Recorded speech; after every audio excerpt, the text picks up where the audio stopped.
मतलब यूपीएससी ने छांट-छांट के जो मैगज़ीन है ना उनको फेंका है, न्यूज़पेपर का कंटेंट उठाया है और आगे भी ऐसा करेगा क्योंकि यूपीएससी पूरा रिसर्च करता है कि किस कोचिंग का कंटेंट किन किताबों में क्या चल रहा है। मैपिंग को लेकर बहुत ज़्यादा टफ है। मतलब नॉर्मली हम जो मैपिंग तैयार करते हैं करंट अफेयर से या ट्रेडिशनल ज्योग्राफी मैपिंग तैयार करते हैं वो मैपिंग नहीं है ये। तो सर कैसा रहा final? Thank you Vikas. Paper geography 2 हमेशा ही मेरे लिए ठीक रहा है क्योंकि पहले भी 144 140 मार्क्स आ चुके हैं इसमें। जो मेरा पर्सनल रीजन था ज्योग्राफी मतलब जैसे बच्चों को नहीं बताने का, तो ज्योग्राफी फर्स्ट पेपर आता है उसमें हिंदी में उतने अच्छे मार्क्स नहीं आए थे, मेरे भी नहीं आए थे और बाकी साथियों के भी नहीं आए थे। लेकिन पेपर 2 थोड़ा सेफ रहता है, नो डाउट है ना। लेकिन इस पेपर में आज एक दिक्कत आई कि जैसे 20 मार्क्स की जो मैपिंग आती है, मैपिंग इतनी टफ आई है कि 10 में से मुश्किल से 2-3 ही सही हो पाई है। मेरी नहीं, सभी स्टूडेंट का मैंने देखा, आसपास के स्टूडेंट का देखा। तो मैपिंग को लेकर बहुत ज्यादा टफ आई है। मतलब नॉर्मली हम जो मैपिंग तैयार करते हैं करंट अफेयर से या ट्रेडिशनल ज्योग्राफी मैपिंग तैयार करते हैं वो मैपिंग नहीं आई है। अजीब सी मैपिंग आई है, पता नहीं कहाँ से आई है। अच्छा, मतलब वो क्या रीजन कुछ समझ में नहीं आया ना कि ना वो उसका कहाँ से थी? नहीं, ये नहीं, कितनी मैपिंग हम तैयार करते हैं अक्सर ये हाँ। होता है कि 10 में से हम 8 कर लेते हैं, 8 करंट या वाली चीज ज्यादातर होती है। अजीब सी आई, मतलब अजीब सी, अच्छा। मतलब कोई कहीं कोई छोटी मोटी चर्चा रहती है तो हम्म उसको भी पूछ लिया जो सामान्य न्यूज़पेपर में नहीं होती उतनी, है ना। लेकिन कोई किसी न किसी कारण चर्चा में रही हो। हाँ। तो मैपिंग 20 नंबर की है ये, मतलब 250 में से आप मान के चलो 20 नंबर हमारे गए।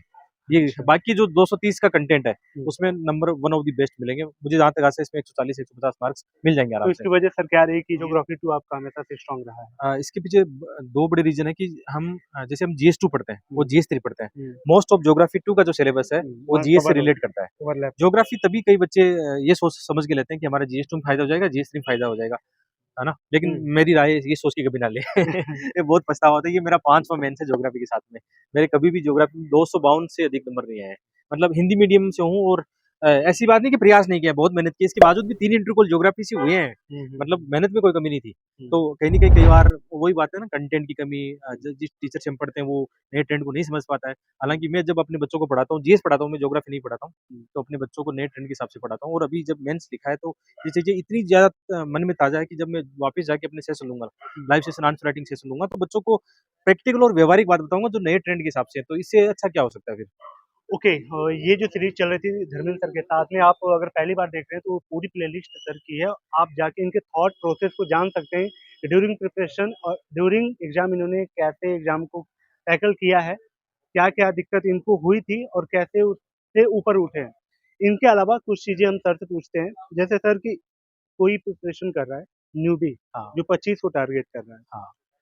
उसके क्या स्टेप होने चाहिए इनिशियल, अगर वो पहली बार आ रहा है बस सिलेबस भी उसको नहीं पता है तो? ओके।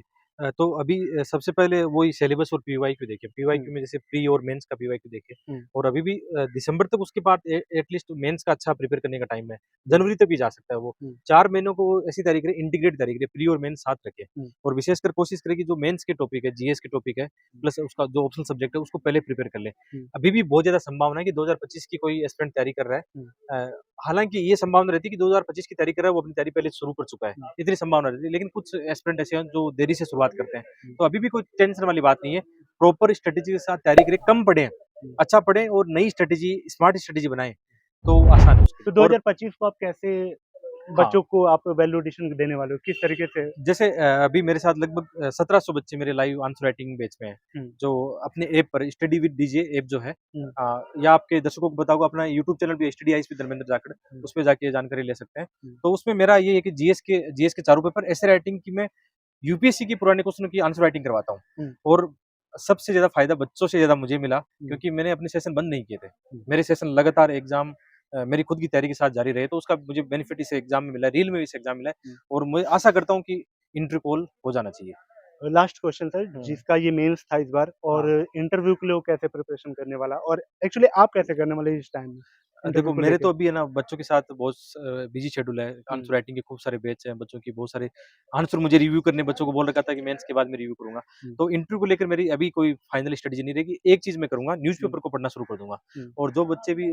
मेंस लिख रहे हैं हम्म और अभी इंटरव्यू की तैयारी करना चाहते हैं तो एटलीस्ट 2 महीने न्यूज़पेपर ना छोड़ें और 2 न्यूज़पेपर डेली पढ़ें अभी, है ना? हिंदी के भी पढ़ें, इंग्लिश के भी पढ़ें। हम्म और एक बात और मैं 2025 के बच्चों को बोलना चाहूँगा, इस एग्ज़ाम में न्यूज़पेपर का सबसे बड़ा रोल देखने को मिला है। मतलब यूपीएससी ने छाँट-छाँट के जो मैगज़ीन है ना उनको फेंका है, हटा दिया। न्यूज़पेपर का कंटेंट उठाया है। और आगे भी ऐसा करेगा, क्योंकि यूपीएससी पूरा रिसर्च करता है कि किस कोचिंग का कंटेंट किन किताबों में क्या चल रहा है, किस टेस्ट में चल रहा है। ये जो क्वेश्चन देखने को मिल रहे हैं, जितनी भी ये अभी मैपिंग आई है, मुझे किसी भी कोचिंग के टेस्टों में नहीं मिली, इवन किताबों में नहीं मिली। तो इसका मतलब यूपीएससी ज्यादातर न्यूज़पेपर का कंटेंट यूज कर रहा है और मुझे इसका बेनिफिट मिला।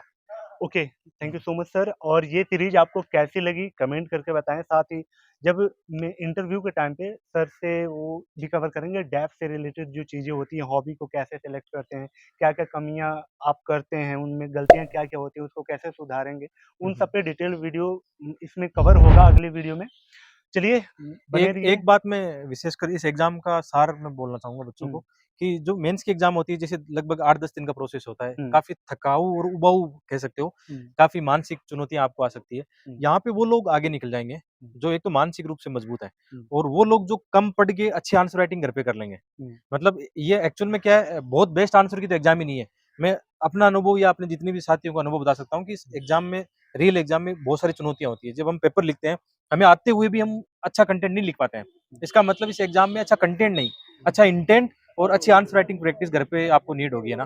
तो 5 साल की पीवाईक्यू, एक बस कंडीशन मैं बता रहा हूँ, कोई एस्पिरेंट है ना, 5 साल के अपने जीएस के, निबंध के और ऑप्शनल सब्जेक्ट के पीवाईक्यू को मॉडल आंसर के रूप में लिख लें और उनको बार-बार रिवाइज़ कर ले और लिख-लिख के प्रैक्टिस कर ले, तो एक भी क्वेश्चन उसकी रेंज से बाहर नहीं होगा। और मैं हमेशा बोल रहा हूँ कि ट्रेडिशनल जो कोचिंग में आप 2 ढाई लाख रुपए दे रहे हो ना, उससे बचो, वो ज़माना नहीं रहा, आपका टाइम और समय दोनों खराब हो रहा है। टाइम और धन दोनों खराब हो रहा है, तो मेरे हिसाब से सेल्फ स्टडी के माध्यम से हो सकता है। आप हाँ, आजकल मेंटरशिप, जैसे जैसे हमारे जैसे जो सीनियर मेंटर हैं, मतलब जो बच्चों की हेल्प करते हैं, बहुत ही छोटी-छोटी प्राइस में, इतनी कोई हमारा मुनाफ़ा कमाने का मकसद नहीं है, क्योंकि मैं तो यूट्यूब पे सारा कुछ फ्री में पढ़ा चुका हूँ।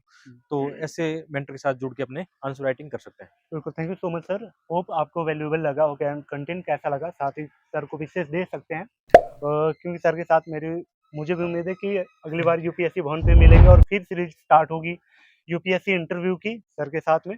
तो चलिए मिलते हैं किसी और ऐसी शानदार वीडियो में, तब तक के लिए thank you so much and bye bye.